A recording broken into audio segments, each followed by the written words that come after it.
লোকমান নিজের লাইফ নিজেই গড়ব দেখাস না ফাটি জারি আমি কেপি বাহারের দিবানা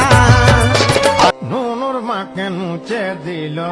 লোকমান আমি কেপি বাহারের দিবানা